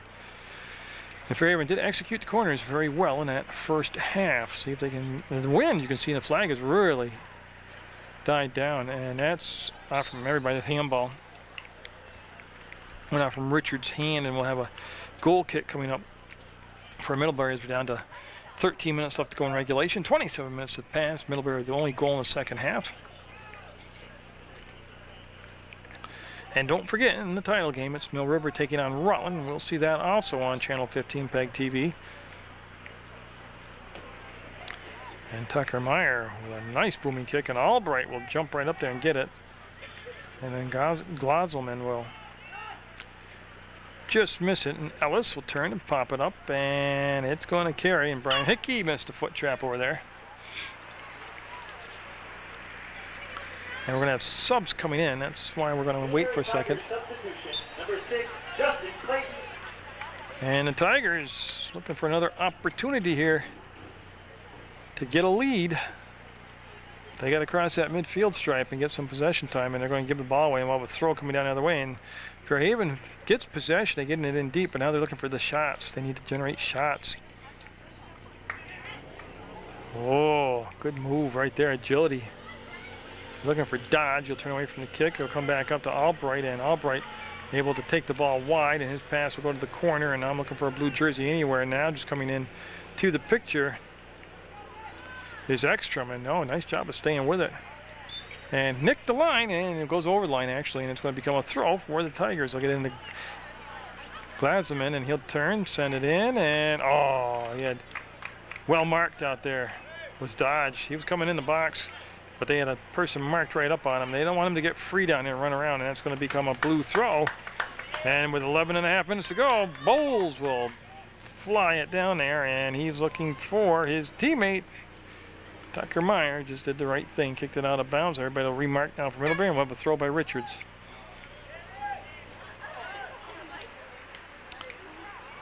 And it's, again, 4 subs coming at once. Richards will not take the throws. He'll come out of the game now, and that's at the 11-minute mark. And let's see, I see Link. Nolan Link got there, number 4, definitely. 25 is Godzik. And then I lost track of the substitutions. There's Link. He'll reappear from behind the power pole.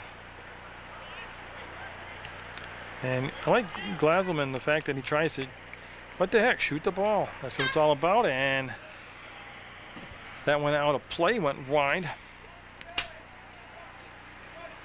And we will have Tucker Meyer and Middlebury with the goal kick. Again, their only goal came in the second half. Oh, that was good thing nobody got hurt, but it looked cool. Nick Sisk, 33 out there for Raven. I believe that's going to be good job of not creating a corner. As it'll just be a throw for Middlebury. They're down in a sweet spot right now, down parallel to the box or adjacent to it, and that deep throw is going to find some open field. Not a white jersey anywhere coming up on support on a throw from that position as Godzik gave away to Link, and Link will turn and look for Godzik, and he's going to get there in plenty of time. And boy, just great positioning right there by Tucker Meyer. Then he'll use his strength. Yeah, that's a good job by Tucker Meyer back there. As Luther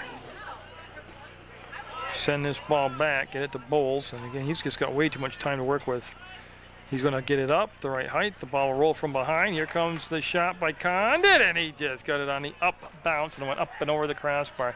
He had a lot of time to settle that, but boy, you get that trigger finger itch going down there, and it seems like the clock's running in your head faster than you don't realize you had a little more time. And that was the case right there. It was right 9 minutes to go in the second half of a 1-1 game in the consolation game of the Harry Loyzelle tournament. Now just be dumped back up, and Fairhaven, they got some numbers down in the box. 1, 2, 3, 4 different blue jerseys there, and this is Link. He was able to possess it long enough to get the Glaselman, and I'll tell you what, that's a nifty little exhibition there of dribbling to Condit, and he'll go down to Sisk. Sisk dancing, trying to bring it back, and didn't really accomplish what he wanted. It looked cool. There's the shot, low and into the hands of Collins. Collins is into a rhythm now. He's seen some minutes of the shots from the outside like that. He's really got a nice rhythm going as a goalie. And that's going to be Luther coming back, be a foot short of getting there. And Grimes with a nice step up, and Middlebury will have to chase again as Fairhaven possess the ball, and it's Glaselman that will turn. And nice settle. That was a hard pass to settle down in a short space. And tell you what, we're seeing, you know, this is an exchange student, they said. He's got some skills as far as individually handling the ball, and I've got no problem with somebody carrying the ball down doing that. We are at 7:55 to go and counting in the second half of a 1-1 game. Middlebury in the white, Fairhaven, the Slaters 15 minutes down the road on Route 4 West in the blue. And that should become a blue throw if my old eyes. Good, good, how you doing? It is a Fairhaven throw. Tucker Meyer making a rush down the field from his sweeper position and see if he'll pay. Nope, they'll come up and get it. They dumped it back down inside. I got no problem with him coming up on the offensive end. I'm sure he's got quite a kick on him. And Gazik went flying over the ball, and Middlebury wanted to dump it down in deep. Couldn't make the connection. That ball will squirt through. We're down to 7 minutes even to go, and Link. He's hustling out there, Nolan Link is. He's going between the two defenders, and Middlebury, whoa, what a nice reach by Godzik. Got the foot trap, gets it to Luther. He wants to serve it down. Oh, nice pass. Let's see, they gotta get their spacing though.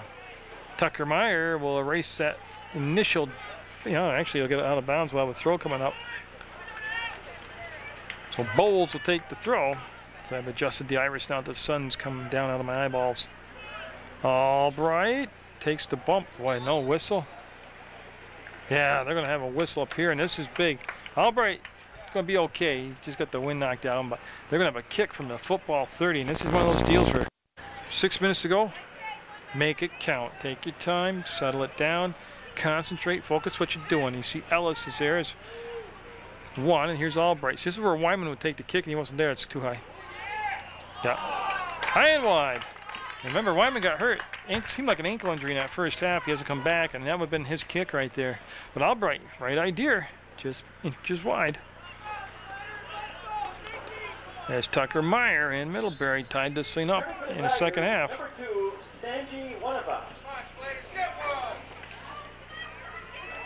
And what's cool is the parents for Fairhaven urging, well, bicycle kick, urging a goal here for their team, which is good, but it's because they don't want to sit through overtime.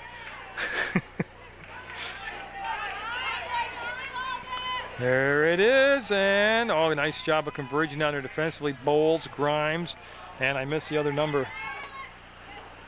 It's going to be settled down in Middlebury on the trailer. Pass was soft. They still push it forward, going toward the box, and Standard will come out and scoop it up for the Slaters. And a monster heave by Standard. Hey, why kick it when you can throw it that far? And we got our first offside of the game. So it comes with 75 minutes into the contest. And Tucker Meyer and Middlebury gonna get a kick from the 45, no, from midfield. Again, Meyer is a strong enough guy where he can make this an offensive chance right here by just kicking it deep, keeping his guys on side. Everybody race after that long pass. But you got to put a little air under it. Not good when he looks lost. Well, a little different approach. They kept it low and short, and they do get the possession though. And going to be a throw-in for Middlebury as we are under, well, we're at 4 minutes to play, and they'll retrieve the ball that went off the track. And again, the situation in this first game is if you're tied up at the end of regulation, you'll play standard old 2 10-minute overtime periods unless you get a goal. It's golden goal, so first goal wins. But if you're still tied at the end of that 20 minutes of overtime, that's it. It's a consolation game. It ends in a tie. And there's Middlebury again. They're very soft on the pass, and it's intercepted by Fairhaven. And now we're under 4 minutes to go in the second half of play at 1-all, and that's going to be Tucker Meyer, and he'll turn, and he got the pass, and Gauselman couldn't catch up to him. This is Link. He'll work the ball free, and they'll let him play through that, and he'll dump it down. Uses the butt of his teammate. He'll settle it down, and here's a nice rush developing. As Gosselman shot, nice save, ball loose, picked up. Collins with the save of the game right there. Told you, he's kind of in a, like a hockey goalie's talking about, he's in that zone, he's in that rhythm right now. He's following the ball very well with 3 minutes to go. That was a nice rush down the field by Fairhaven. That will trickle to the 30 and it'll be brought wide, and Godzik will turn and he's looking for Luther. There he is. And Luther will drive it to a teammate. Boy, a lot of open spots and nice little pass by Glasselman. Shot and save. Kenny Engel was played very well by Collins. He'd really taken away a lot of the angle by coming so far out, and that's going to be Luther. And a short kick, able to settle it down. He wants to send it up with some air, and this is going to be Tucker Meyer running interference on Link. And it'll be picked up by Collins. I'll tell you what, Tucker Meyer, if this thing ends in a tie or Middlebury somehow wins it, he's going to get my vote right now unless things change drastically for what would be an alternative team, which they don't have. But he's been solid back there. And it's going to come up and through, and the angle, Sisk. And will it hit and become a corner? No, goal kick. I don't know what would happen if Sisk wouldn't have touched it. But we're going to have a goal kick coming up for Middlebury with 2 minutes even to go in regulation. And Tucker Meyer. Nice booming kick, didn't shorten the field right there. Oh, great step up on a header, and then they'll just dodge back and forth and joust at midfield. And they're looking, maybe they'll get a little more, nothing but blue jerseys back there. Say they're looking to go over the top, but you got somebody back there, and it's going to be a blue throw. I'm waiting for the call. Yeah, Grimes will take the throw, and he'll just set it short. A lot of time to score, believe me, there's plenty of time on the clock. Gotta get it possession-wise, and that's going to be another blue throw, and it'll be taken by Luther, number 13. Godzik with 1:19 to go has kept the ball in play right back to Tucker Meyer. He'll make the step around, and I don't know if Middlebury might gamble a little bit more offensively, get a little more crazy out there inside this minute. Tucker Meyer. Interesting call. Going to be a kick by Meyer, yeah. And that should be. Yeah, there's going to be a kick coming up, so this is big. He wants to get some depth on it. There it is. That's a beautiful kick. He needs somebody on sides, and he's got it into the box. Here comes the pressure, and will it become a, no, it's not going to become a corner, and it's going to be a throw for Middlebury. Yeah, they've got plenty of time, 42 seconds to go, and they're going to walk it down, and they need some depth on the throw. Oh, that should be further up the field. Number 5, returning to Middlebury. There he goes, yeah. I think he needs another 5 yards where it went on play. Yeah, that's what the ref's telling him. He's letting real valuable time tick off.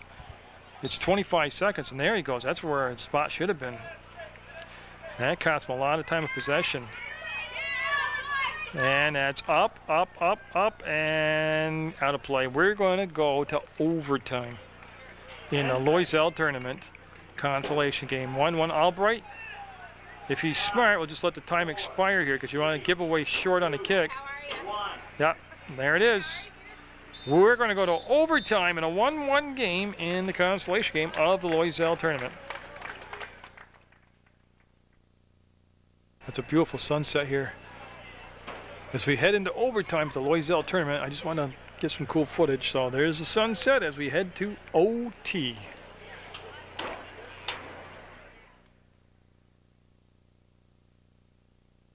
It's on the clock. It's golden goal. First goal will win, and Fairhaven on the first possession here to get going in this OT. They scored the first half goal.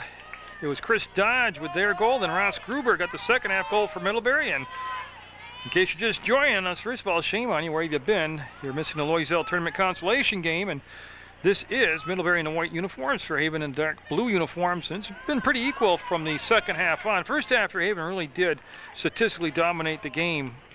We're waiting for the championship game to come up next on Channel 15. That'll be Mill River and Rutland. Each of these teams last night losing 3-0.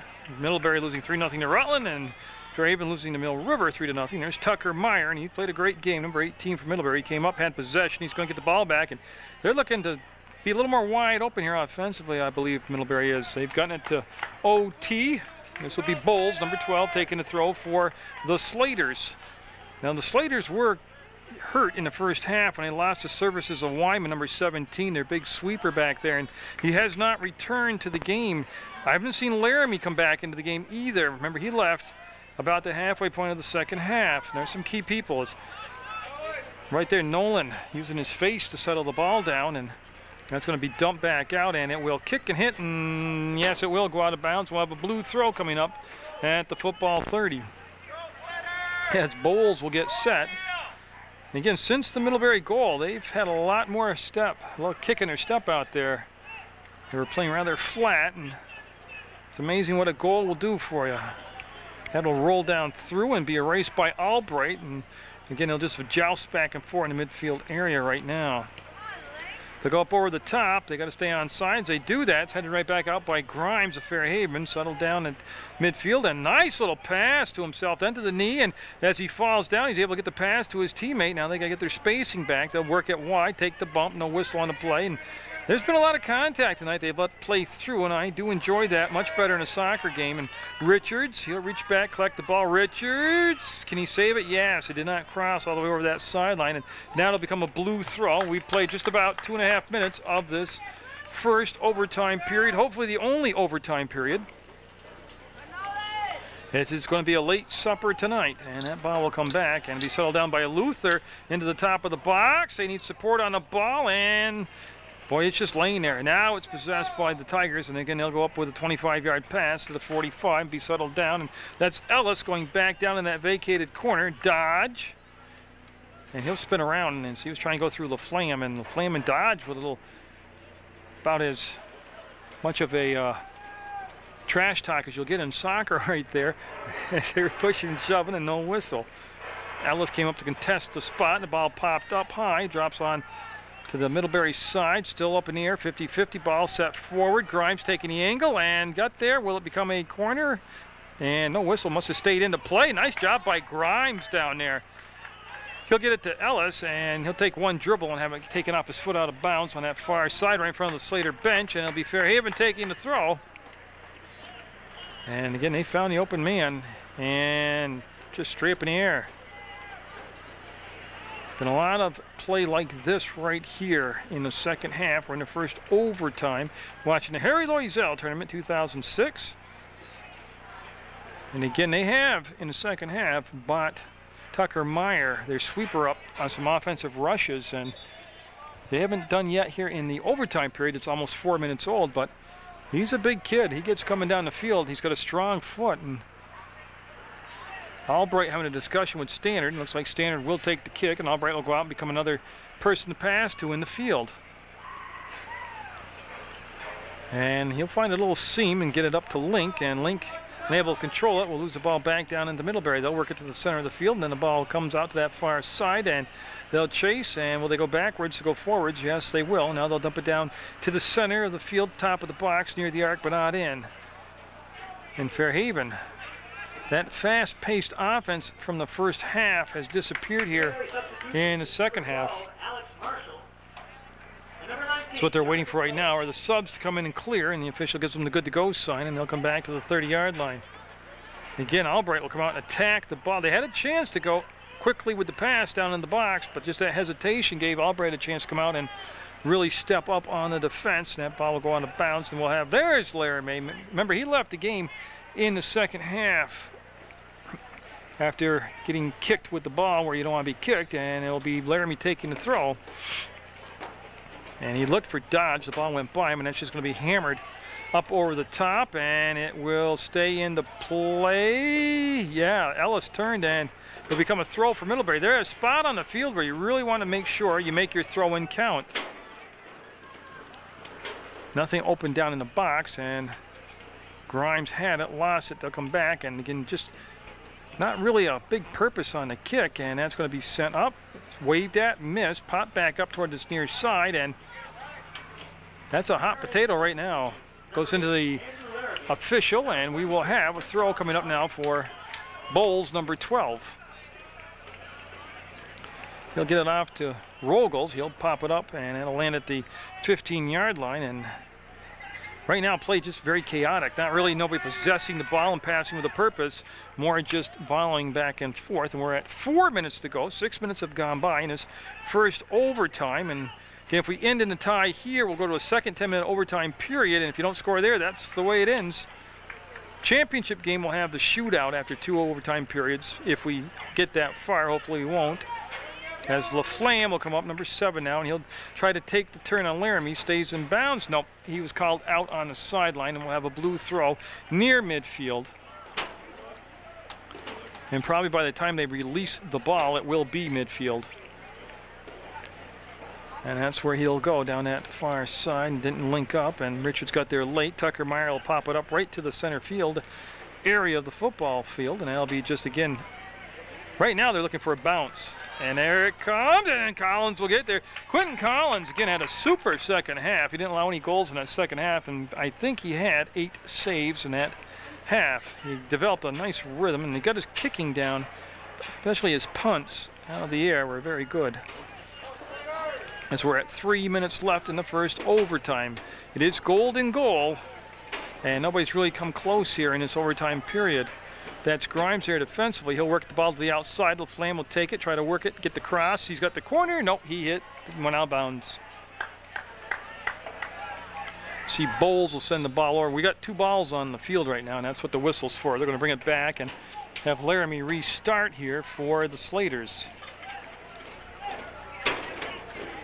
And they were looking for Laramie, and that pass picked up, and they went to go to Ellis. The whistle blew, and we'll have Grimes take the throw on the far side.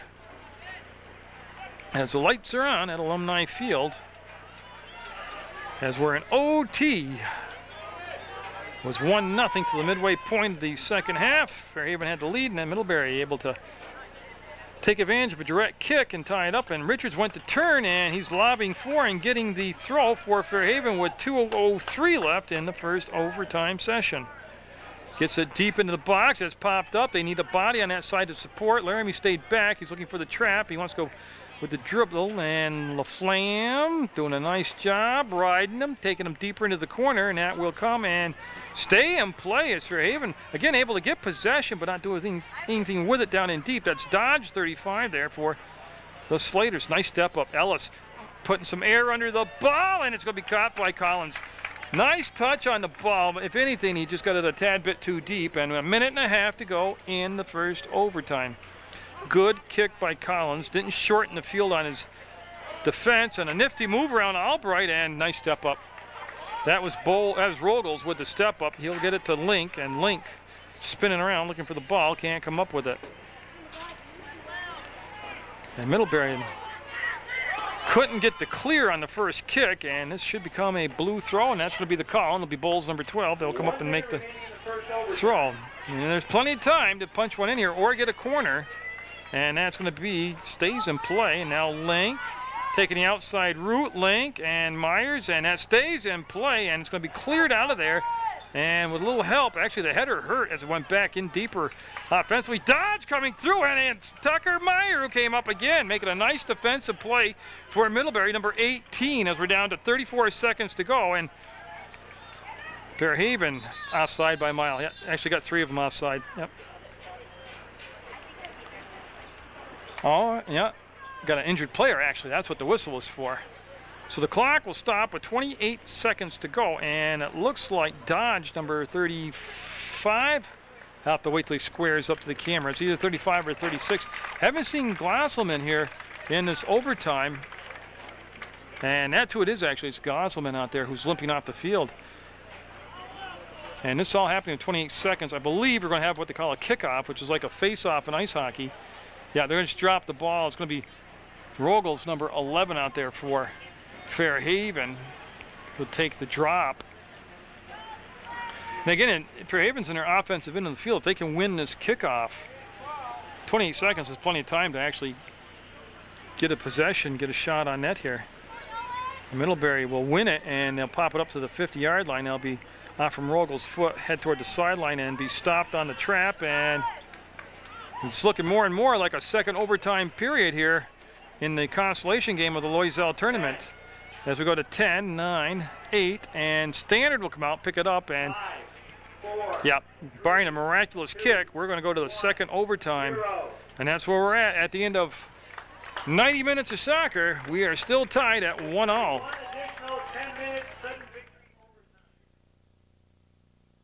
This is the final 10 minutes. Golden goal. First goal wins. They don't get it. They're going to end up in a tie in a consolation game. Middlebury will have the opening possession here of the second overtime period.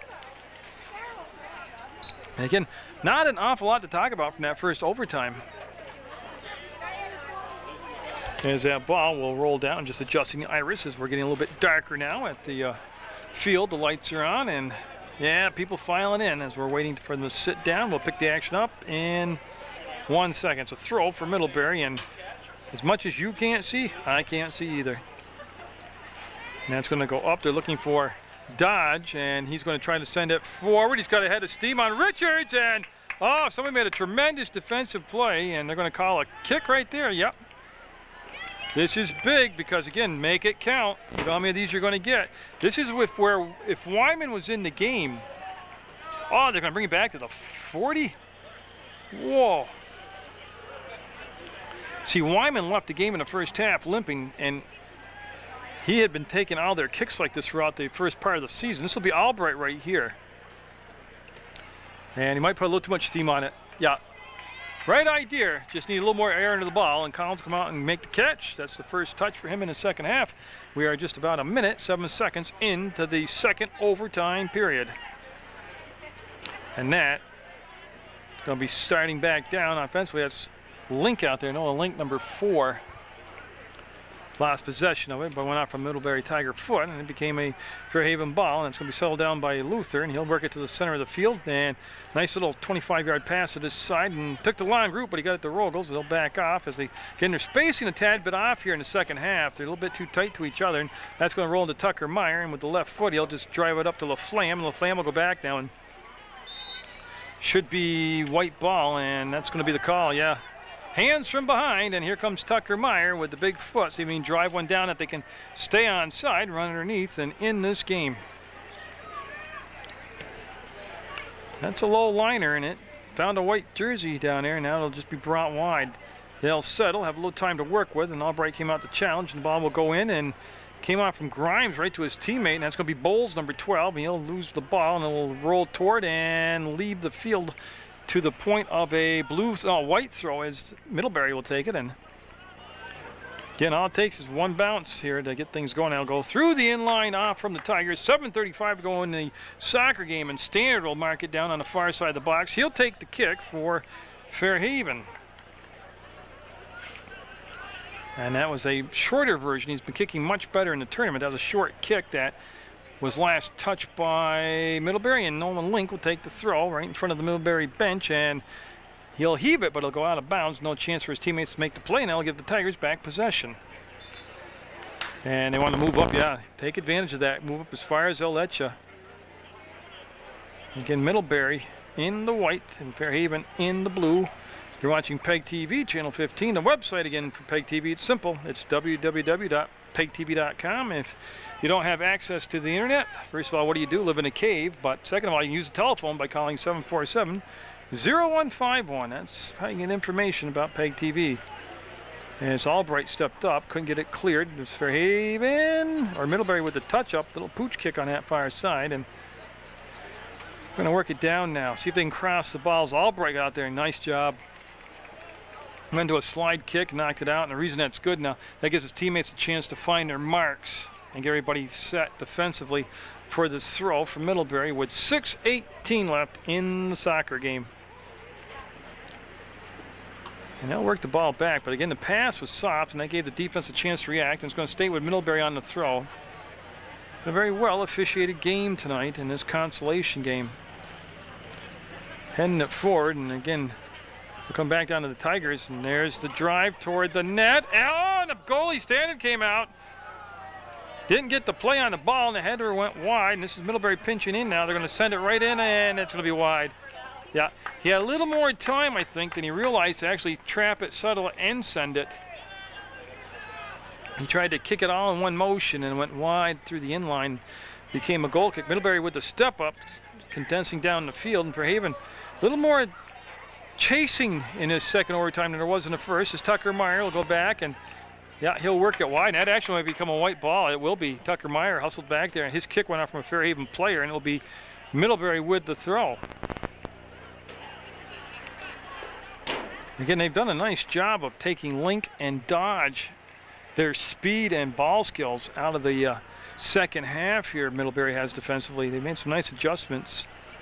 Hook got out of the ball. He'll go back up. It's Gozik will get it. He'll send it back, and now they'll go over the top, and Tucker Meyer directing some traffic back there like the sweeper should, and he came up with a soft kick and still made the connection though. And there's the giveaway, the drive back through. It's going to be settled down, and boy, they had Richards crossing almost like a pick play down there, and he just couldn't control it, and that's just missed kick back to Middlebury. And they'll 3 wide coming down through, and they'll send it up over the top on a 20-yard pass. So skip and roll forward and come to this near side, and again, good speed by Ellis, and he's using his body as a shield between the Middlebury player and trying to get the ball to Grimes, and yeah, grab a throw. It was neat trying to pick it up with his ankles, but that'll become Middlebury with the ball. I'll tell you, it's overtime ticking down here to 4 minutes to go, and first goal will win it. And this is it. If this ends in a tie, this overtime, that's the way we go into the books. And Tucker Meyer in great position will head the ball up over midfield, and Fairhaven very aggressive going after the step up, and that's going to skip by, and nice support on the ball. Really not a lot of, as you can see, white shirts coming in to chase that. A very extremely conservative team. They just looked for a counterpunch here and there. They don't really initiate the rush down the field. Ellis will try to retrieve it, and he did.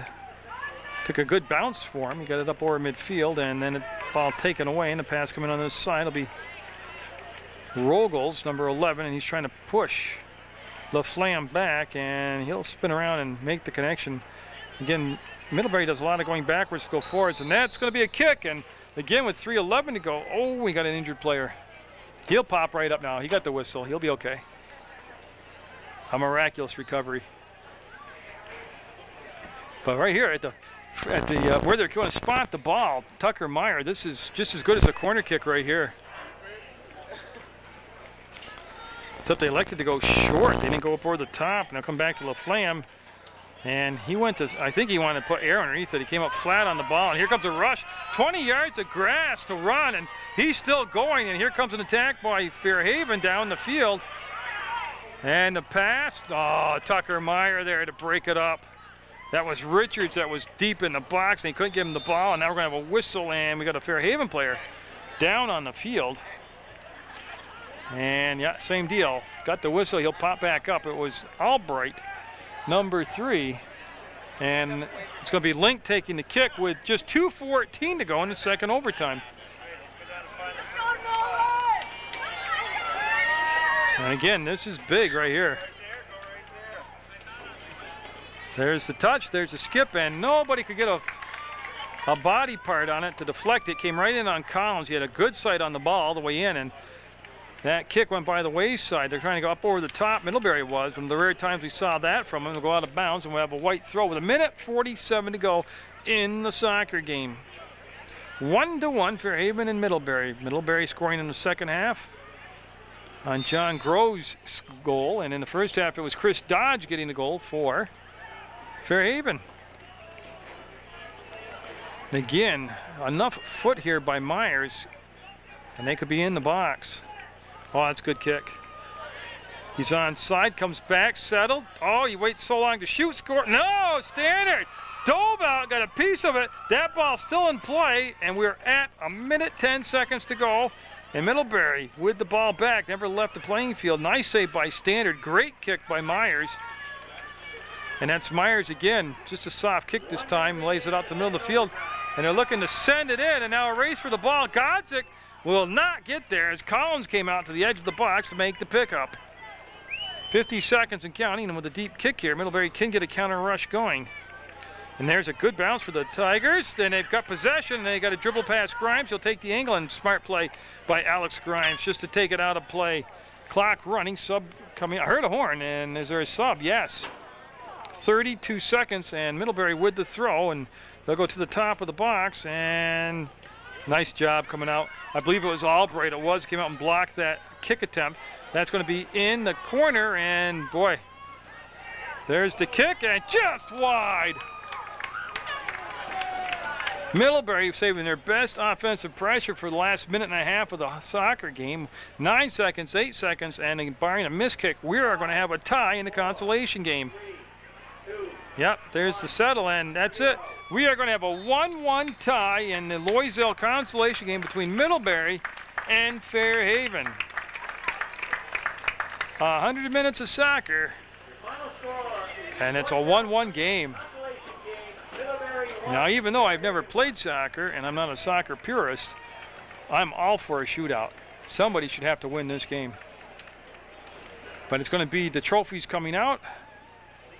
Well, I don't know if they'll do that now with a tie. Harry Loyzelle is over there, and Harry right there got his golf cap on, making his way toward the Middlebury sideline. But it's a 1-1 game, 2 overtime periods, the first half and the second half. And that's all she wrote. So good effort by both teams. Congratulations go out to both sides. Get out there, support your student athletes, support public access television, and always support Munger Vision. That's the big one.